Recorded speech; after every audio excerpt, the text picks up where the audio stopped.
Let's do this. Hands up, now hands down. Back up, back up. Tell me what you gonna do now. Breathe in, now breathe out. Hands up, now hands down. Back up, back up. Tell me what you gonna do now. Keep rolling, rolling, rolling, rolling. Keep rolling, rolling, rolling, rolling. Keep rolling, rolling, rolling, rolling. Keep rolling, rolling, rolling, rolling. What is up, what is up, what is up, everybody? Today is November 7th, and it is your favorite dad with the first ever video edition of Brady's Bad Bets. I'm going to give you the best chance to win some coin, enhance your bankroll, and the best thing about it, it's completely free. All you got to do is just trust me. I started this NFL season hotter than the sun. The goddamn sun. Had a few down weeks, but we're on the slow incline back to the top.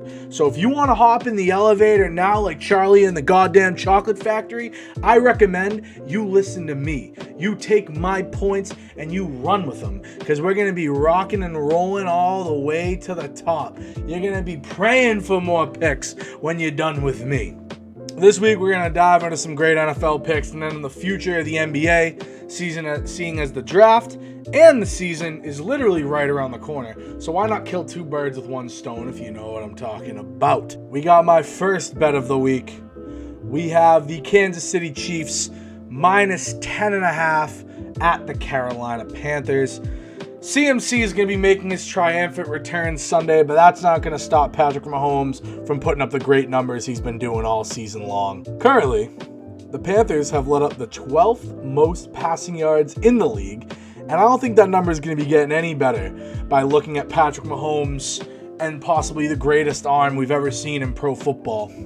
That being said, I would also like to take in a bet of placing on Travis Kelce being an anytime scorer at minus 150 odds, 150 to 100. He is Mahomes' possible favorite target on a team built of entire track stars.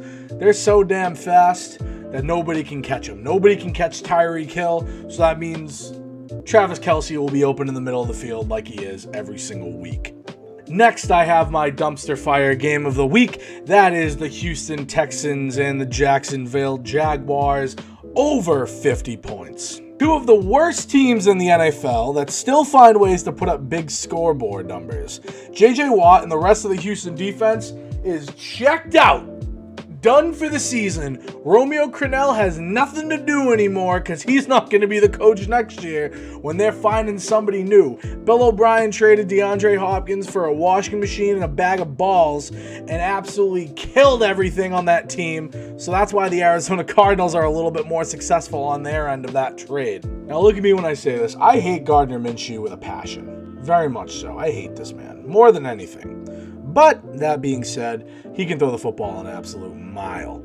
He's like Uncle Rico. He can put it over the mountains over there.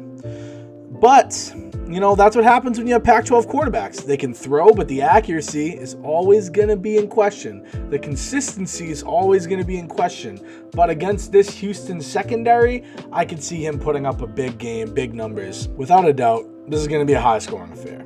You know, I'd even go as far as putting the alternate line over 55. These teams stink. Defensive side of the ball, they stink.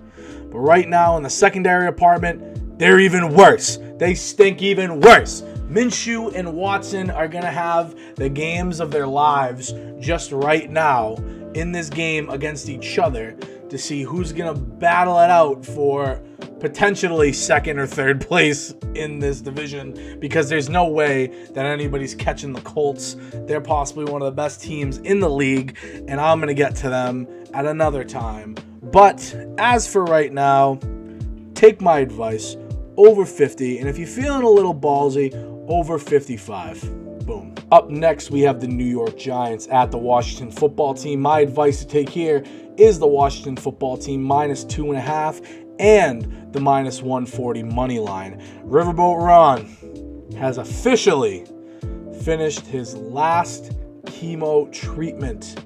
And if I were to tell you that and you didn't even know he had cancer, I bet you'd believe that.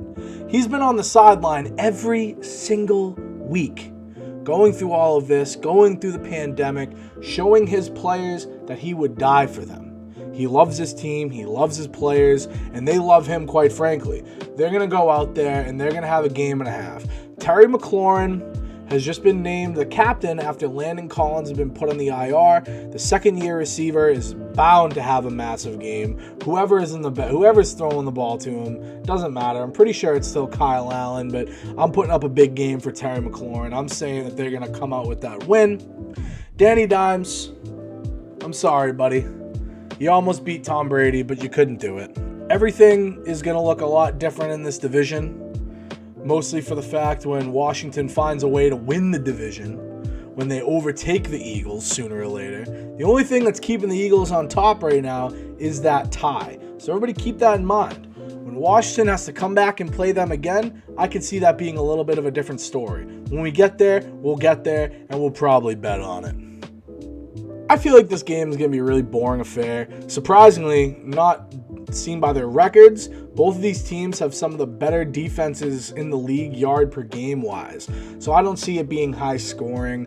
I think it's going to be very back and forth punt wise, and it's going to come down to possibly a field goal, and that's why I'm taking the Washington football team in this one. The next bet I'm taking here is the Seattle Seahawks -3 against the Buffalo Bills, and the answer is simple. Let Russ cook. Next game up on the list, we have the Pittsburgh Steelers. I am taking them -14.5 against the Dallas Cowboys. How about them Cowboys, baby? They are absolutely atrocious. They're horrible. They're terrible. Mike McCarthy wasn't the answer, and he never was going to be the answer. What we're seeing right now in Dallas is absolutely disappointing. Their entire team's collapse was catalyzed by Dak Prescott's injury, and now it just looks like they have no air in their lungs. They want the season to be over right now. I think for me personally, after seeing Andy Dalton get hit upside the head and watching none of the team go and fight for him, that's how I knew that their season's done. But the Steelers, on the other hand, let me tell you this, they have been firing on all cylinders. Last week, they were underdogs to the former league MVP of last year, Lamar Jackson, and they shut him down. They made his legs useless. They actually made him throw the ball, and he threw 2 picks. He had 2 fumbles. This is the best defense in the league right now. And you're going to tell me that they're not going to shut down Ben DiNucci or whoever the hell they're going to be playing? Exactly. Steelers by an absolute million. Chase Claypool is going to have a big day. All the focus is going to be posted on Juju. It's even probably going to be on Deontay Johnson and James Washington. That's a big receiver core. That's another thing the Steelers have always done to a T. They've always drafted great wide receivers. Mapletron, I'm taking him at +125 to be an anytime scorer in this game. I'm locking it in, and that's my call right there. Now, the rest of the games in the NFL aren't really looking that hot. I'm not too sure how I want to go about that. I don't think I really want to touch those very much. So now I want to transition into the next side of this episode, and that is going to be the NBA. The NBA is right around the corner, and now it's time to give a couple early predictions on it, huh? So, with the draft coming up soon, I think that one of the big things that people like to do is decide who is going to be the first overall pick. What is going to happen? Who is going to go where? What teams need what? And I think right now the safest choice and the best choice for the Timberwolves is going to be taking Anthony Edwards. Currently he's at -200. I wouldn't say taking that in a bet, because I feel like you're really not going to get too much value out of it unless you're going to be putting a lot of money towards it. But I feel like he is going to be the number 1 pick. He has a lot of upside as a guard. He has a lot of size, rebound ability. He played that whole year in Georgia, and I think that's what gives him that step above LaMelo. Even though LaMelo was just playing in the Australian Basketball League, he was doing really well. He's slated to be the 2nd or 3rd pick, depending on whoever needs what. But I do truly believe it's going to be Anthony Edwards. And if you do plan on betting some money on that, then I would go off and take that minus 200. LaMelo is currently standing at plus 140, and James Wiseman is standing at plus 450. Now, I don't think Wiseman is going to be in that conversation, mostly for the fact that they do have Karl Anthony Towns, unless they plan on trading him, which is a possibility to absolutely ship everybody out. But I don't see it happening, and that's why I'm saying to take that boy, Anthony Edwards, from the Georgia Bulldogs, first overall pick, maybe change a little bit of culture in Minnesota, maybe get them into the next step. The bubble year was hard on everybody. There was a lot of different ways the championships had to be won, especially in the NBA. After Rudy Gobert absolutely shut everything down and ruined life for everyone, they had to go down to Orlando and compete for their championship there. Whereas the Lakers went in, dominated, and took the finals as everyone believed they were going to in the first place. They won the championship for Kobe, and they even demanded their own respect because they do in fact deserve it, as they are the best team in the league. That being said, I am putting my money on them to go back to back in the NBA Finals. I see them winning it again next year with the same exact team dynamic that they had last year.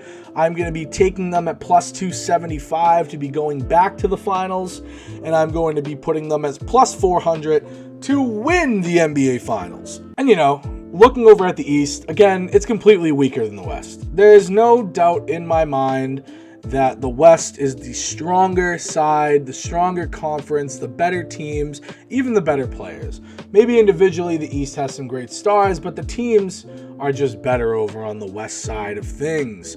But looking at that, I'm going to say that there are the two teams that I believe will be going to the Eastern Conference Finals, will be going to the NBA Finals. They both have the same exact odds to go to the finals. Who will be playing the Lakers, in my personal opinion, are the Brooklyn Nets or the Boston Celtics. As we know, the Brooklyn Nets will be coming back with Kyrie Irving. They will be coming back with Kevin Durant. Steve Nash being hired as their head coach is definitely something that can be important for them. Getting a leader in that locker room that has been in a leadership position, that has been in an MVP position. He understands how to work with players, and I feel that both Kyrie and KD and all the younger players on that side of the spectrum are going to benefit from that. A lot of talent on that team. And now over to the Boston Celtics. And that's not me being a homer why I believe they can make it to the finals. That is me just saying that we have a lot. There's a lot of depth, there's a lot of ability on that team, and if we find a way to trade Gordon Hayward because he wants his way out, if we can get a center out of that deal, then we can definitely find our ways into the finals, and that's what I'm feeling. As we know, the NBA season is right around the corner. It is going to be starting on December 22nd. A lot of players are not very happy about that, but a lot of other people are very happy to get back into the swing of things. And that being said, I think that, everything with the pandemic, that sports are very necessary, and we need to keep seeing this more and more. We need to get back into that competitive mindset. We got to get back into betting on sports heavy. We need to get back to it all. There we have it, folks. It has been the first of many episodes of Brady's Bad Bets. Hope you enjoyed it, and let's keep winning together. I see the crystal raindrops fall, and the beauty of it all is when the sun comes shining through